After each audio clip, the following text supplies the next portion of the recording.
La Cité de Dieu de saint Augustin, livre 3e, chapitre 20.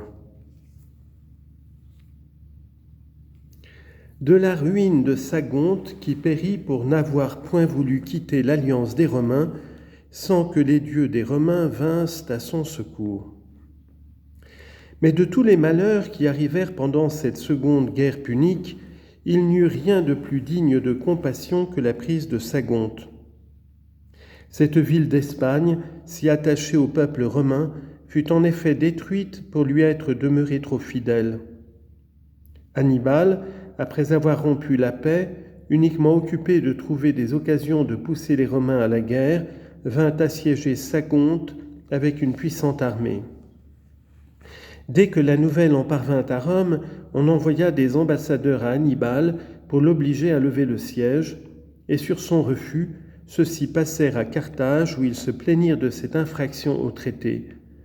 Mais ils s'en retournèrent sans avoir rien pu obtenir. Cependant, cette ville opulente, si chère à toute la contrée et à la République romaine, fut ruinée par les Carthaginois après 8 ou 9 mois de siège. On n'en saurait lire le récit sans horreur, encore moins l'écrire. J'y insisterai pourtant en quelques mots parce que cela importe à mon sujet.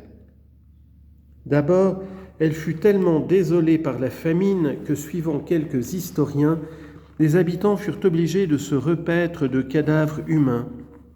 Ensuite, accablés de toutes sortes de misères et ne voulant pas tomber entre les mains d'Hannibal, ils dressèrent un grand bûcher où ils s'entr'égorgèrent, eux et leurs enfants, au milieu des flammes. Je demande si les dieux, ces débauchés, ces gourmands avides à humer le parfum des sacrifices et qui ne savent que tromper les hommes par leurs oracles ambigus, ne devaient pas faire quelque chose en faveur d'une ville si dévouée aux Romains et ne pas souffrir qu'elle pérît pour leur avoir gardé une inviolable fidélité, d'autant plus qu'ils avaient été les médiateurs de l'alliance qui unissait les deux cités. Et pourtant, Sagonte, fidèle à la parole qu'elle avait donnée en présence des dieux, fut assiégée, opprimée, saccagée par un perfide pour n'avoir pas voulu se rendre coupable de parjure. S'il est vrai que ces dieux épouvantèrent plus tard Hannibal par des foudres et des tempêtes quand il était sous les murs de Rome, d'où ils le forcèrent à se retirer, que n'en faisait-il autant pour Sagonte ? J'ose dire qu'il y aurait eu pour eux plus d'honneur à se déclarer en faveur des alliés de Rome, attaqués à cause de leur fidélité et dénués de tout secours, qu'à secourir Rome elle-même qui combattait pour son propre intérêt et était en état de tenir tête à Hannibal. S'ils étaient donc véritablement les protecteurs de la félicité et de la gloire de Rome, ils lui auraient épargné la honte ineffaçable de la ruine de Sagonte. Et maintenant, n'est-ce pas une folie de croire qu'on leur doit d'avoir sauvé Rome des mains d'Hannibal victorieux quand ils n'ont pas su garantir de ses coups une ville si fidèle aux Romains ? Si le peuple de Sagonte eût été chrétien, s'il eût souffert pour la foi de l'Évangile, sans toutefois se tuer et se brûler lui-même, il eût souffert du moins avec cette espérance que donne la foi et dont l'objet n'est pas une félicité passagère, mais une éternité bienheureuse, au lieu que ces dieux que l'on doit, dit-on, servir et honorer, afin de s'assurer la jouissance des biens périssables de cette vie, que pourront alléguer leurs défenseurs pour les excuser de la ruine de Sagonte ? À moins qu'ils ne reproduisent les arguments déjà invoqués à l'occasion de la mort de Régulus. Il n'y a pas d'autre différence en effet, sinon que Régulus n'est qu'un seul homme et que Sagonte est une ville entière. Mais ni Régulus ni les Sagontins ne sont morts que pour avoir gardé leur foi. C'est pour le même motif que l'un voulut retourner aux ennemis et que les autres refusèrent de s'y joindre. Est-ce donc que la fidélité irrite les dieux et que l'on doit avoir les dieux favorables et ne pas laisser de périr soit ville soit particulier ? Que nos adversaires choisissent. Si ces dieux s'offensent contre ceux qui gardent la foi jurée, qu'ils cherchent des perfides qui les adorent. Mais si avec toute leur faveur, villes et particuliers peuvent périr après avoir souffert une infinité de maux, alors certes c'est en vain qu'on les adore en vue de la félicité terrestre. Que ceux donc qui se croient malheureux parce qu'il leur est interdit d'adorer de pareilles divinités cessent de se courroucer contre nous, puisqu'enfin ils pourraient avoir leur Dieu présent et même favorable, et ne pas laisser non seulement d'être malheureux, mais de souffrir les plus horribles tortures, comme Régulus et les Saguntins. Chapitre 21.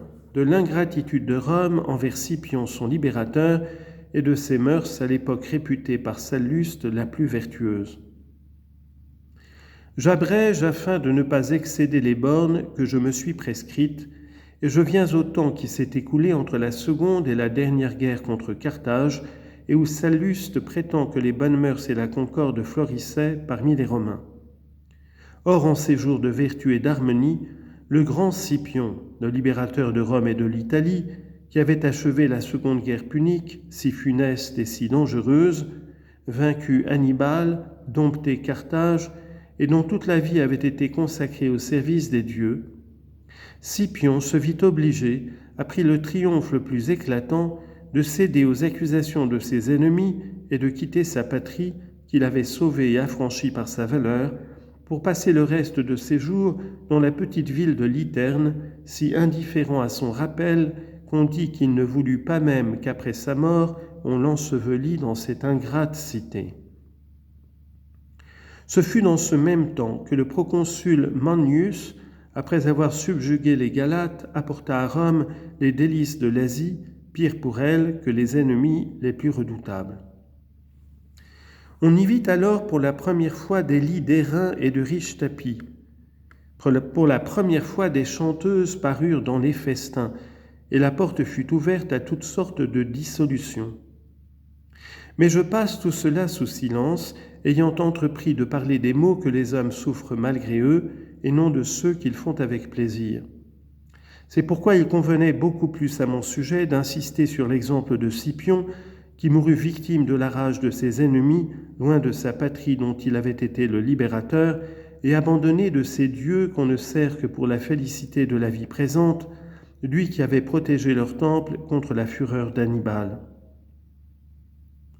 Mais comme Salluste assure que c'était le temps où florissaient les bonnes mœurs, j'ai cru devoir toucher un mot de l'invasion des délices de l'Asie pour montrer que le témoignage de cet historien n'est vrai que par comparaison avec les autres époques où les mœurs furent beaucoup plus dépravées et les factions plus redoutables.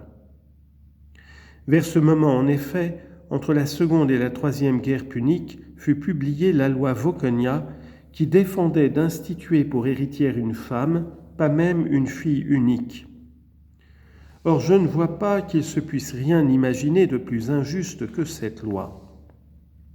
Il est vrai que dans l'intervalle des deux guerres, les malheurs de la République furent un peu plus supportables, car si Rome était occupée de guerre au dehors, elle avait pour se consoler, outre ses victoires, la tranquillité intérieure dont elle n'avait pas joui depuis longtemps. Mais après la dernière guerre punique, la rivale de l'Empire ayant été ruinée de fond en comble par un autre Scipion, qui en prit le surnom d'Africain, Rome, qui n'avait plus d'ennemis à craindre, fut tellement corrompue par la prospérité, et cette corruption fut suivie de calamités si désastreuses que l'on peut dire que Carthage lui fit plus de mal par sa chute qu'elle ne lui en avait fait par ses armes au temps de sa plus grande puissance. Je ne dirai rien des revers et des malheurs sans nombre qui accablèrent les Romains depuis cette époque jusqu'à Auguste, qui leur ôta la liberté, mais comme ils le reconnaissent eux-mêmes, une liberté malade et languissante, querelleuse et pleine de périls, et qui, faisant tout plier sous une autorité toute royale, communiqua une vie nouvelle à cet empire vieillissant.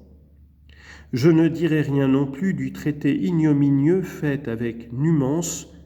Les poulets sacrés, dit-on, s'étaient envolés de leur cage, ce qui était de fort mauvais augure pour le consul Mancinus, comme si pendant cette longue suite d'années où Numance tint en échec les armées romaines et devint la terreur de la République, les autres généraux ne l'eussent attaqué que sous des auspices défavorables.